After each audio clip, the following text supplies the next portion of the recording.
Welcome back, Hive Mind. This is Shalzar with Hive Mind Gaming, coming at you with another Raid Shadow Legends video. Today, we're going to take a look at the artwork and the abilities of the champions coming out that came out in the 3.3 patch. All right, so the first thing we want to do is take a look at the Sacred Order and take a look at the Fusion Champ himself. So first off, he looks badass. So yeah, definitely pretty cool.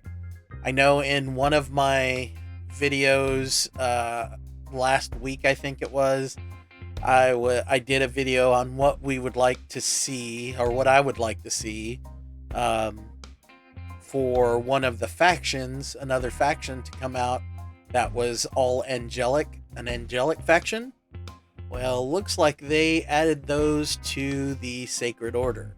Obviously, all mine. It was all me. I mean, I'm the reason, obviously, why they did it, because they watched my video last week and said, hey, you know what? That guy knows what the hell he's talking about.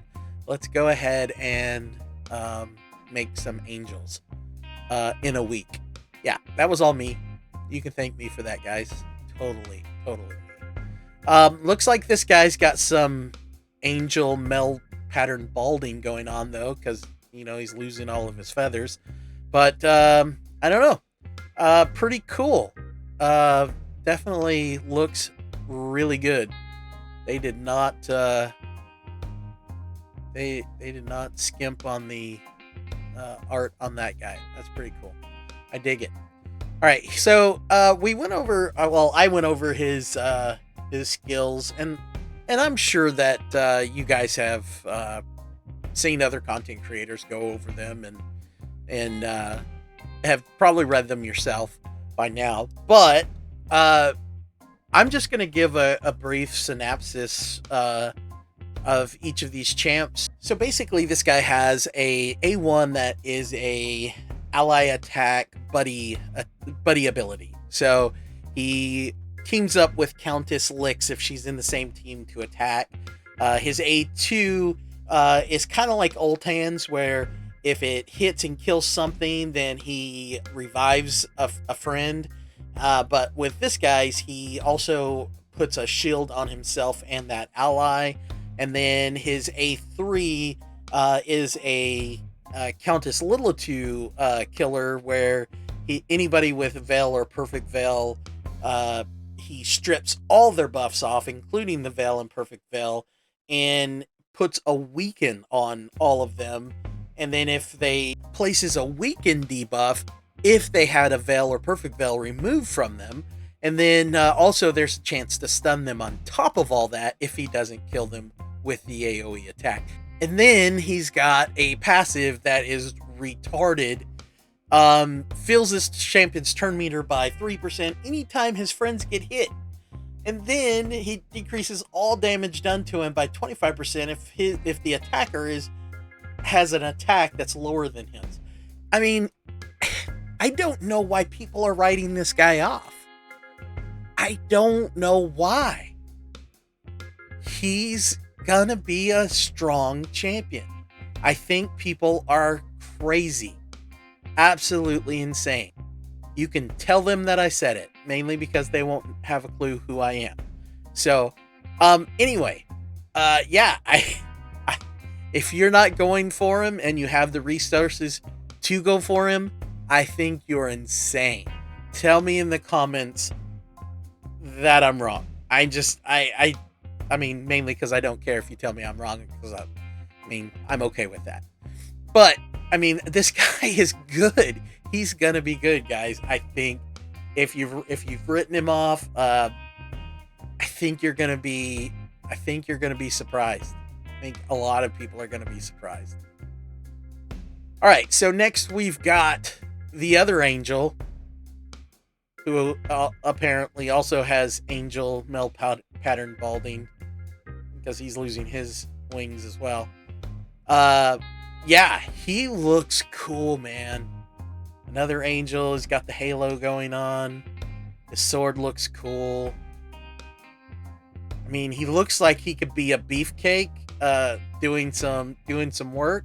but he's a support champ. So he looks like he should be either a tank or, I mean, he really looks like he should be a tank. But yeah, let's see what his abilities are.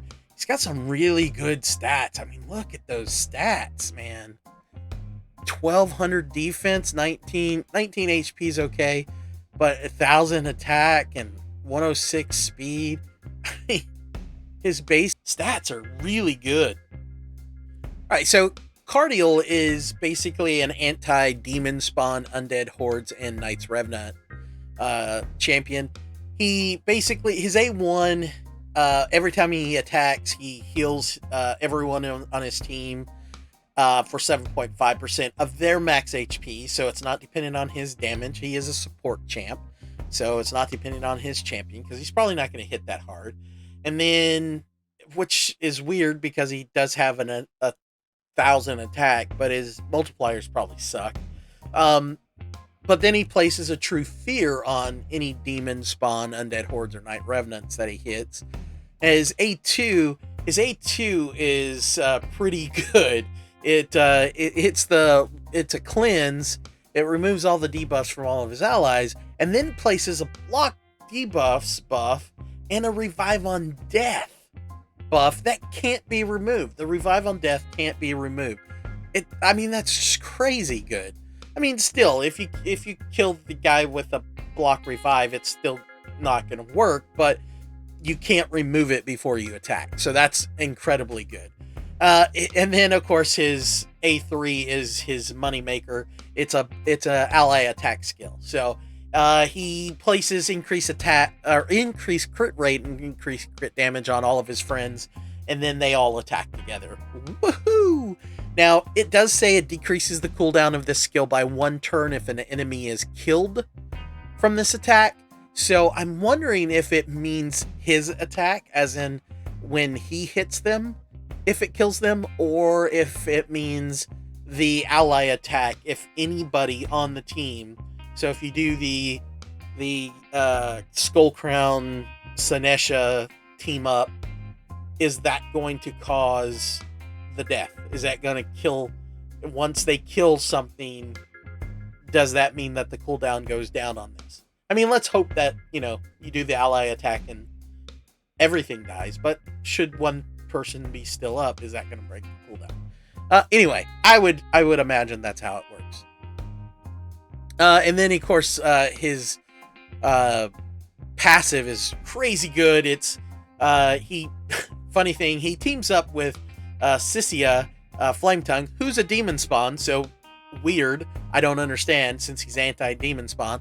But he always teams up with her. Anytime she attacks, he will team up with her. And then he's got a 15% chance to team up with anyone else on his team. And then allies receive 20% less damage from members of the demon spawn, undead hordes, and night revenants. So crazy. So he's a cool counter to other ally attack champs, because you've got the blender comp that does the ally attack with Senesha and Skullcrown. Well, Senesha and Skullcrown are both Knights Revenant, so he's a good counter to that with the less damage plus the true fears and all that good stuff. So I don't know, kind of cool. He's pretty good. I mean really good. I don't know. He's just really love to see this guy in action, to be perfectly honest. And of course, then on top of all that, he's got a speed aura. All right, so next we've got Deacon Armstrong. Huh. Well, it looks more like a bishop than a deacon, but yeah. So this guy's actually really good. He's got a leech on his A1. He's got an A2 that's an AoE decreased defense that books up to 100%. He's got an A3 that increases. His speed booster, because it increases the speed of your team by 15%, decreases the enemy speed by 15%, and he gets an extra turn. So, and it books down to a 3-turn cooldown, but when it grants an extra turn, that makes it a 2-turn cooldown. I mean, yeah, he's pretty good. He's pretty good. And then of course a speed aura in his aura. So, yeah, he's a solid champ. He's solid. I mean, he looks goofy, but he's got a pretty good kit. Next, we've got Godseeker Aniri. I guess she's wanting to be an angel, so she put some fake angel wings on. Her shield looks cool. Her sword looks cool. I mean, oh, that's her helmet on her belt, hanging off of her belt. You know, if you wore that helmet, you wouldn't be scarred up. I'm just saying. But yeah, she looks pretty cool, I guess. Very angry. I like the fact that they didn't put the helmet on and she looks all battle worn. That's pretty cool. I could dig it. Alright, so let's take a look at her kit. So she is a solid champ. She's a healer and reviver, and she's defense based. So if you've noticed, a lot of the factions, when they're getting these revivers, all these new revivers, are all defense based, which is fantastic because it makes them harder to kill. Now, her HP's kind of low at 15k, but she's got pretty good attack, which doesn't even matter, and 1200 defense, and her speed's okay at 99. But all of her stuff is based on defense, so the attack doesn't even matter. I don't know why they put it so high. She was probably going to be a attack-based champion to begin with, is my guess. But she's got an A1 that when she attacks it heals the lowest HP on the team. Then she's got a AoE attack that heals everybody, and then it decreases the duration of buffs on the bad guys team and increases the duration of buffs on the good guys team, kind of like Sandlash. And then her A3 is a revive, and then it also resets the cooldown of all their skills. So she revives them with 50% HP, turn meter 50%, and resets the cooldown to all their skills. That's a pretty good darn ability, if you ask me. And then her passive's really good too. Her passive, she's got a passive effect on the passive, which all allies get 10% more healing when they get healed. And then her active effect is if an ally is about to be killed by a fatal hit, she pops a revive on death on them before they die. I mean, just too good, man. That is a crazy good ability. I'm actually surprised that this ability is on an epic, because that's a really good ability. I mean, obviously it only happens once every 4 turns if it's fully booked, but still, that's a really good ability. All right, next we've got the Barbarians. We've got one new champion in the Barbarians, and that's Scrapper. I mean, he, I guess, looks like a barbarian. Maybe, I guess, kind of ish. Maybe more like a gladiator. I mean, if he had a gladiator helm, I guess that would look pretty cool. Like, really cool. But anyway, let's get into his kit. All right, so his A1, he basically gives himself a shield, but based on the damage that he does. His A2 is kind of worded weird. It says it destroys the target's max HP by 30% of the damage dealt. So I assume that they're meaning that it does the damage, basically lowers the max HP of the person he hits by 30%, and then places a shield on himself again, equal to the damage dealt. And then his passive is basically he does more damage the more damage that he's done to the target's max HP. So I don't know. He's got a Doom Tower attack in the Doom Tower aura, so I mean, I guess he could be good in against the Scarab King, I guess. He's got a low defense, low HP, but he does give himself a shield, which would make him good for Scarab King as well, because every time he attacks, he gives himself a shield. The problem is, I don't think that stops the Scarab from attacking him. So if he does not have a shield on, and he attacks the Scarab King, I believe that's going to cause the Scarab King to attack him back. I don't know. I think that needs to be tried and see if that's going to stop the Scarab King from counterattacking. If it counts the shield being on him at the time because it's a reaction to the damage he dealt. I don't know. That'd be interesting to see. All right, next we go over to the Ogren tribe. We've got the Cyclops himself. Oh, look at that, man. He's got runes carved into his belly. Got giant tusks. Oh, he's got a cage with a person inside. Oh, poor guy. He's got a friend. So, I didn't even notice his hand was missing. Holy crap. That's awesome. His whole hand is gone. That is crazy good. And he's a Cyclops, which is awesome that we finally got something other than just regular ogres. So the only thing we're really missing now is Ettins. The guys with two heads. That would be cool if we got an Ettin. That would be really, really cool. All right, let's get into his kit. Looks like he's got really good HP. Well, makes sense because he's an HP champ. And pretty good defense. And holy crap, look at that speed. All right, let's look and see what he's got. All right, so this is going to be the Ogren's tribe's increased speed champ. So he's got on his A1, who cares? It's a decreased crit damage debuff.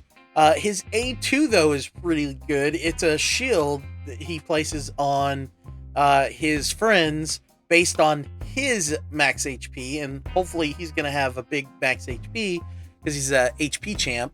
And then his A3 is going to be the 3-turn increased speed buff and increased accuracy buff.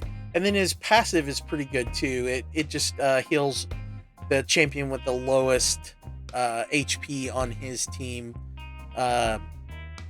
every turn. So at the beginning of each one of his turns. So he's not bad. He's actually going to be pretty good as a support champ, but being a support champ in the skin of a HP champ. So pretty darn cool look and kit, really. I mean, the power creep of this new set, man, of these guys. Oh my god. Holy mother of Ogren.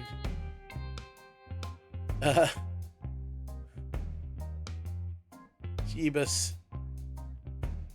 I mean, I wouldn't want to deal with that guy in a dark alley at all. Interesting. Oh, the poor feet. Poor feet. He's got sausage toes. Poor guy. And he's only got 4 of them. Well, he's only got 4 fingers too, so I guess they're all accounted for. Anyway, let's get into his kit. So his kit's kind of fun. It'll be interesting to see this guy in play.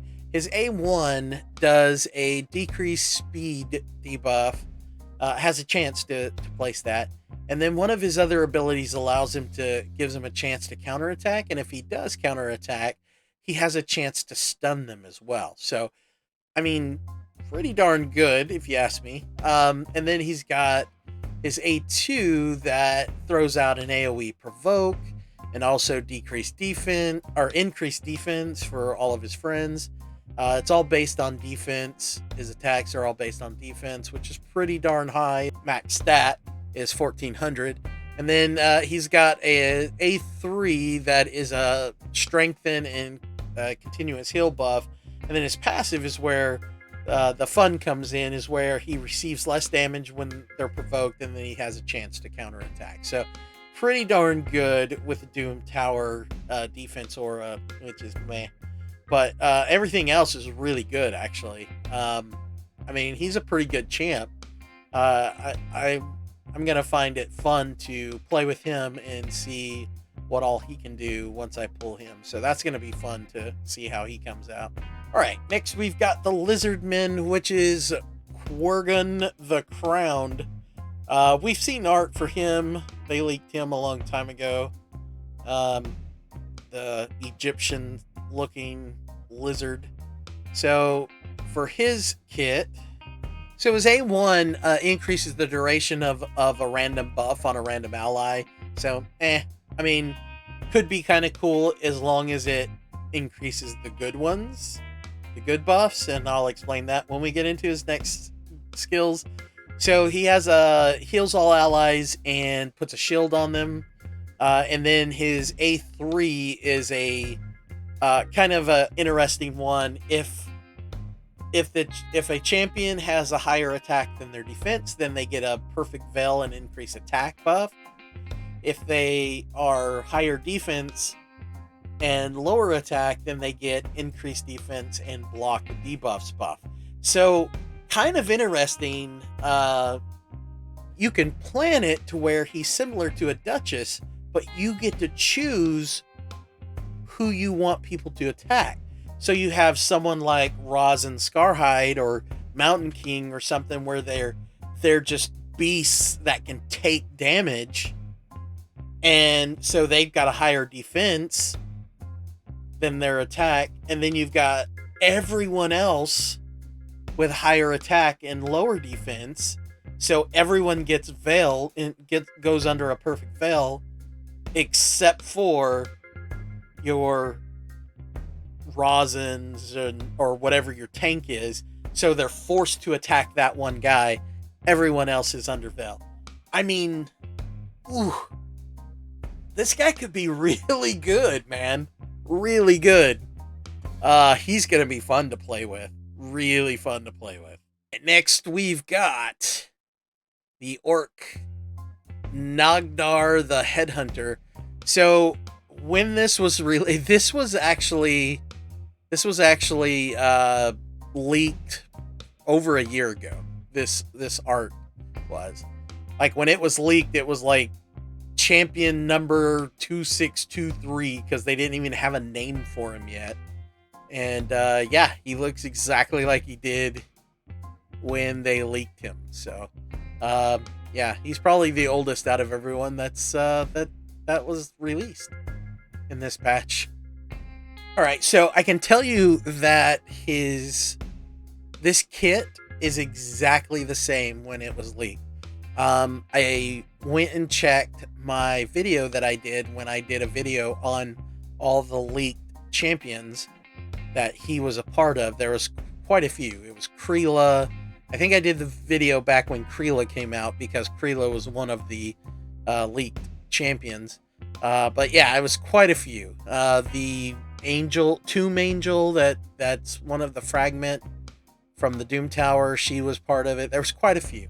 Anyway, with that being said, all of the stats are exactly the same, and all of the abilities are, I mean, they were worded slightly different, but they're exactly the same. They work exactly the same.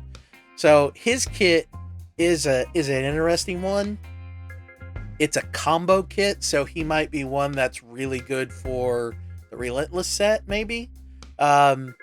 Something like that. But his thing is that he plays around a lot with his own HP. So he does an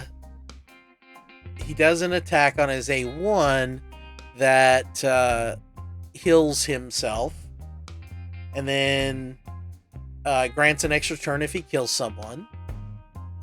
Kind of like Septimus in that aspect. His A2 is an AoE that's based on attack and HP, which is pretty good. It's going to probably hit pretty hard. and then he he sacrifices HP on himself when he does it, and it will kill him if he does it, and he's below 50% health when he does it, because it's gonna do 50% of his health to himself. So he's gonna kill himself with this ability if he's below 50% and he uses it. Now, if you use this ability first, so it drops him to 50%, and then you use his A3 after, this is where Relentless comes in. This would be a crazy, crazy good combo, because you would use that ability, drop to 50% health, use this ability, drop to, I guess, 1 health. So you equal out your lives. So you kind of do what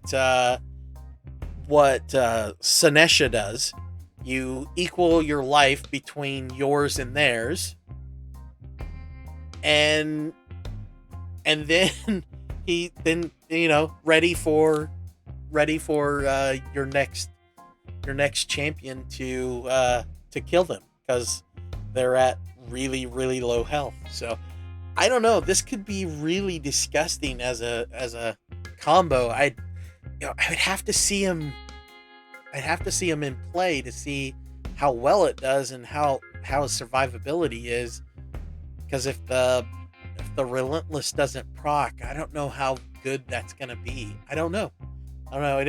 I'll be interested to see how people use him. But his passive does help out, where he will self-revive himself once a turn if he's the only dead person on the team. So, I mean, even if he doesn't survive, even if he uses his A2, drops to 50%, and then takes damage from the other team and then equals out with his A3 and then dies, as long as he's the only one dead, he's going to self-revive due to his passive. So, I don't know. I don't know. He's got some pretty good stats and stuff. His speed's really low, but his other stats are pretty good. So, I don't know. He'll be interesting to see. Supposedly, he hits really, really hard. So, we'll see. So next we've got the Demon Spawn. There's quite a few in the Demon Spawn. I was looking forward to this skin. Oh my goodness, and it does not disappoint. Look at that. That is cool. It's like dripping venom.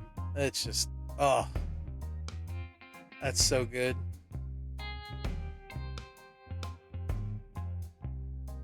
That is pretty good. All right, so she's got pretty good stats here, or pretty good attack anyway. Her defense and HP are kind of low, on the low side. So let's get into her kit. Now, she is ridiculous. Okay, Countess Lix is also the buddy to our fusion right now. This is his buddy. And then let's see. So her A1 has a weaken on it. Her A2, oh man, is a 3-hitting AoE, attacks all enemies, that does decreased speed and a chance to decrease the turn meter of the enemy as well. Ridiculous. Her A3 just as ridiculous, which is an AoE that throws out a block cooldown skills, then decreases the cooldown of all your friends' skills by 1 turn. Not hers though, just the friends. Her first passive is a buddy skill. It removes a debuff from her and Astralon at every turn. And her second passive fills her turn meter every turn when an ally receives a debuff, which is wow good. I mean, just crazy good passive.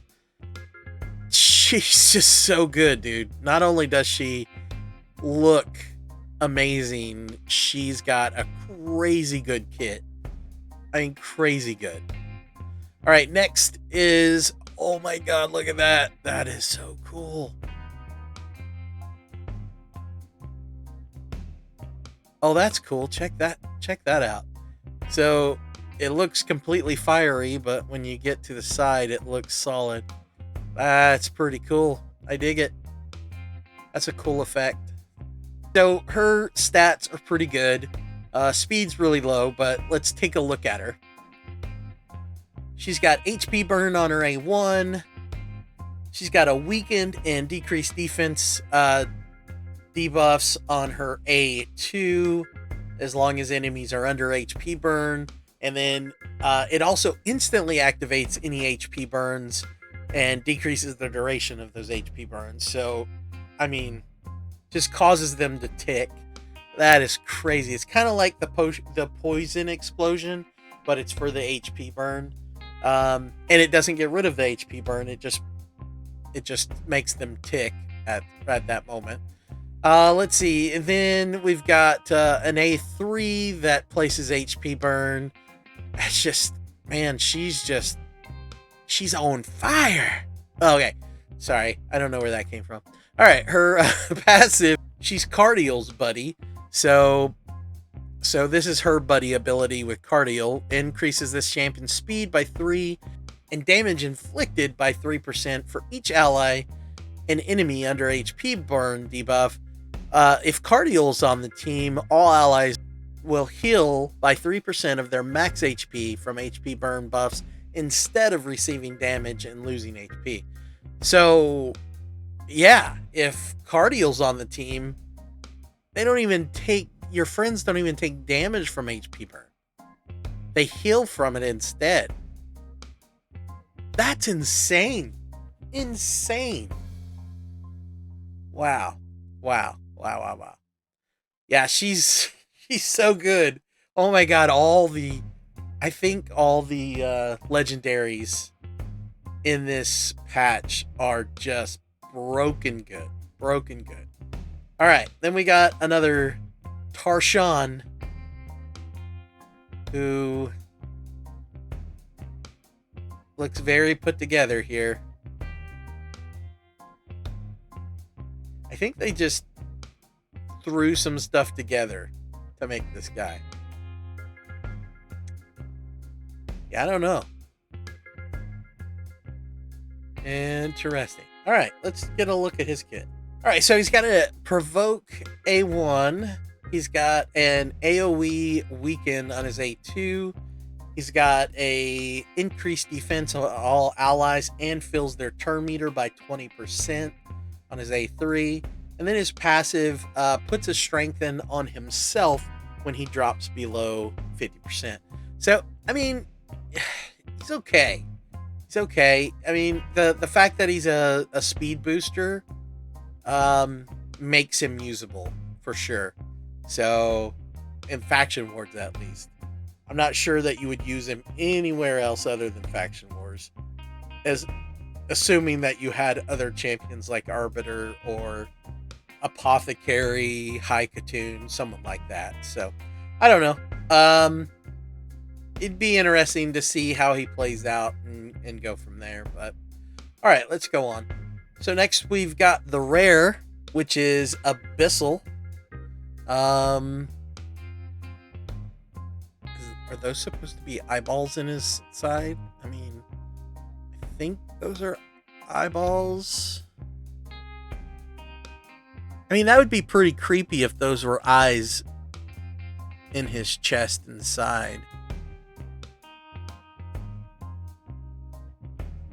That would be pretty creepy. I mean, he looks interesting. He looks very demonish. So, yeah, I mean, cool art. Cool art. All right, so his stats aren't very good, but he is a support champ. He's only got a 95 speed as a support champ. Does have a speed aura, but it's only in faction crypts and only for 16. So let's see what else he's got. He's got an AoE on his A1 that puts up block buffs, which is pretty good, but it's a really low chance. He's got heal all allies on his A2, and he's got an increased defense, increased attack on his A2 or A3. So I don't know. I think he's food. I think he's food. All right. Next we have in the Knights Revenant, Pestulus.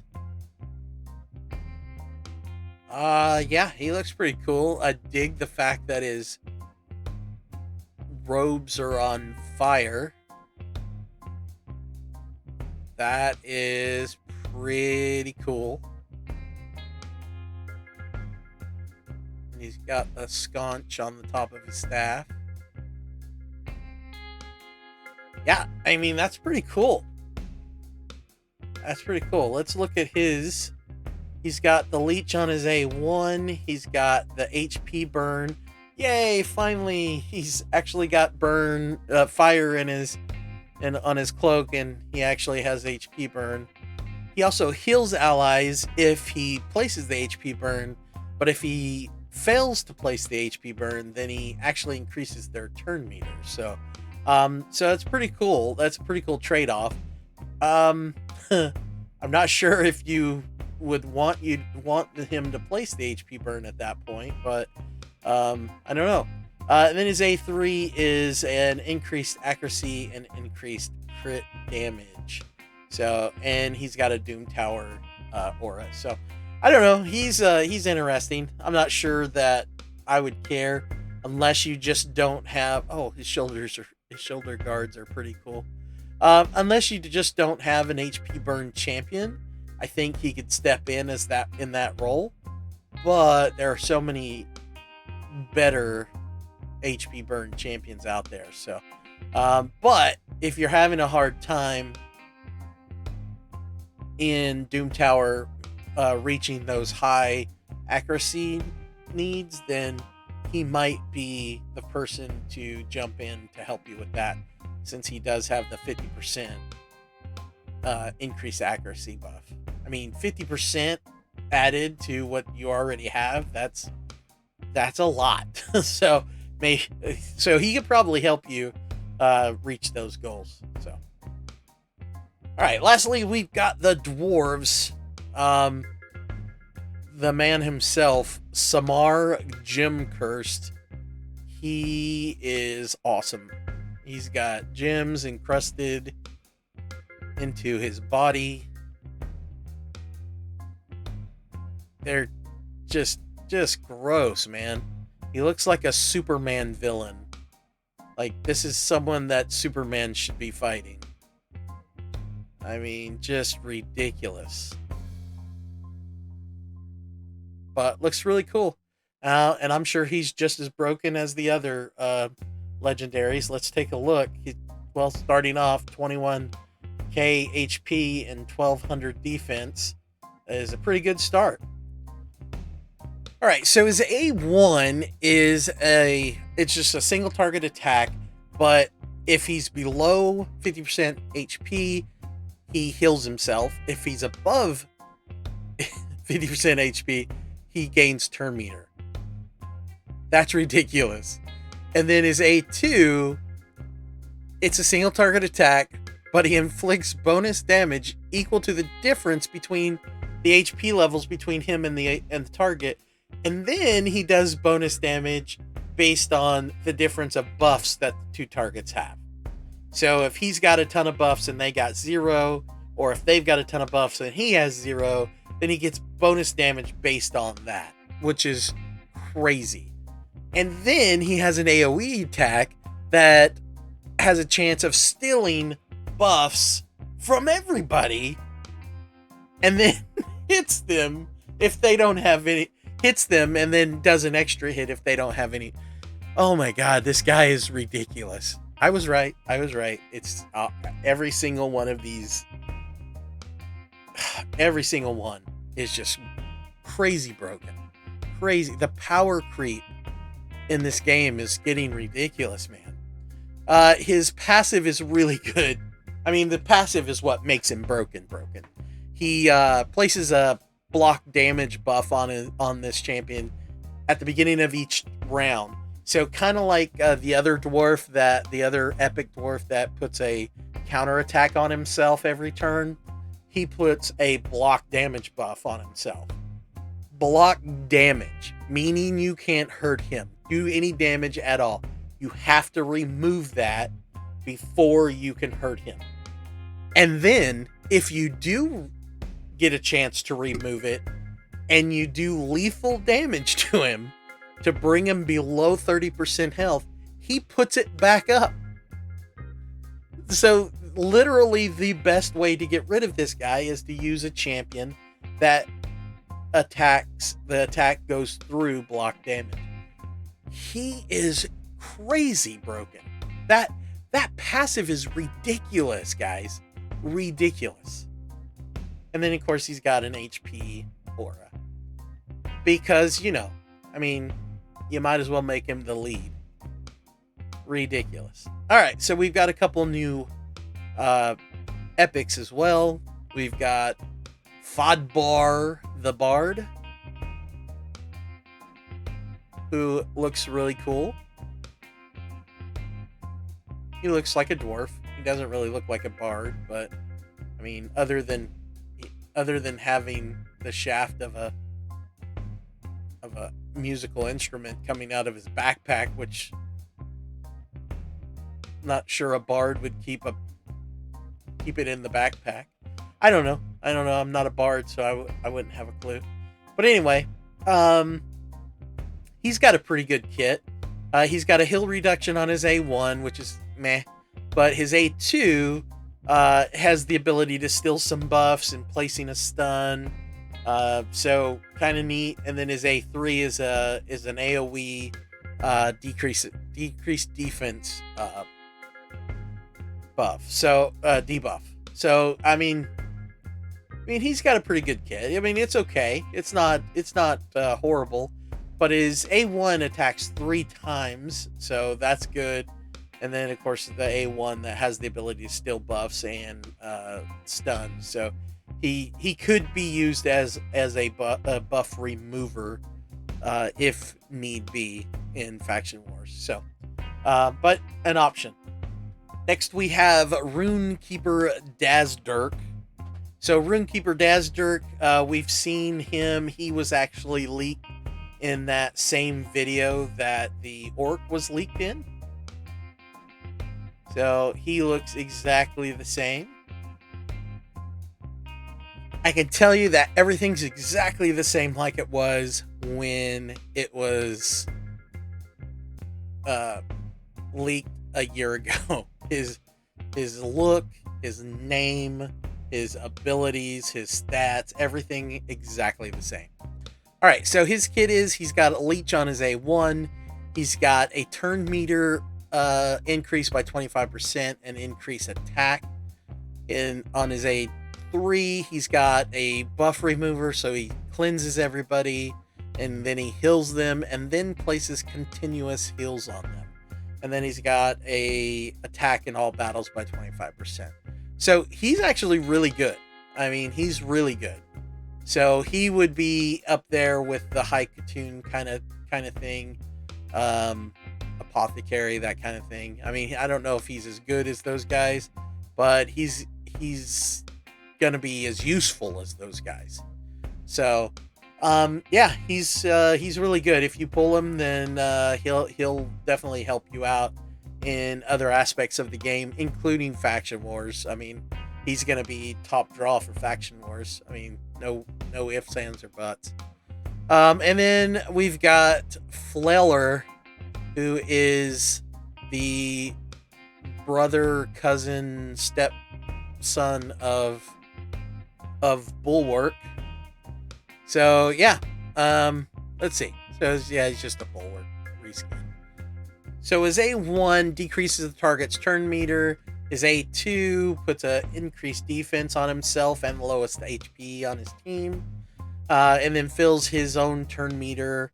And then his A3, is a provoke, a single target provoke. So, he's food. I don't see his brother, stepbrother, whatever, Bulwark is 100 times better than Flailer is. Last but not least, Wow, they didn't even change, like, the thumbnail. All they did was change the color. Usually they'll at least do the thumbnail differently, like Bulwark's looking off to the side here, and this one's straight ahead, and like this guy is looking sideways where this reskin is looking straight ahead. These two are very similar. I didn't realize that how similar those two were. But yeah, like all the dwarves are pretty much reskins of each other. It's pretty ridiculous. I'm surprised that this guy was a brand new dwarf. Like brand new. But anyway, this guy, the Boltsmith, he is the new rare and the last one in our list. Let's check out his kit. His A1 throws out a decreased speed. His A2 is a increased crit rate, increased crit damage, and grants an extra turn. And then his A3 will probably hit pretty darn hard. It ignores 30% of the target's defense. So it's probably gonna smack. And then of course he's got a attack infection crypts banner. So I'm not sure how good he's gonna be. I do believe that A3 is going to hit pretty hard just because it ignores so much damage or so much defense. But yeah, I'm not sure how good he's gonna be. So but yeah, that's pretty much it with this video. The art, absolutely cool. The legendaries, all broken as hell. The epics, most of them for the most part are really good and useful. So, and a lot of them are just there's quite a few of them that are good, but they're niche. They're only going to be good in a single location. So, and then there's a couple that are going to just be good everywhere. So, I don't know. I think it was a good patch. I think these were some really good champions. So, but let me know in the comments what you guys think about these guys, about these new champions that came out. Tell me who your favorite is and what you would like to see, who you think already needs a buff. So let me know in the comments. And if you like the video and want to see more, please hit the like button and join the Hive by hitting the subscribe button. And we'll see you soon. Bye-bye.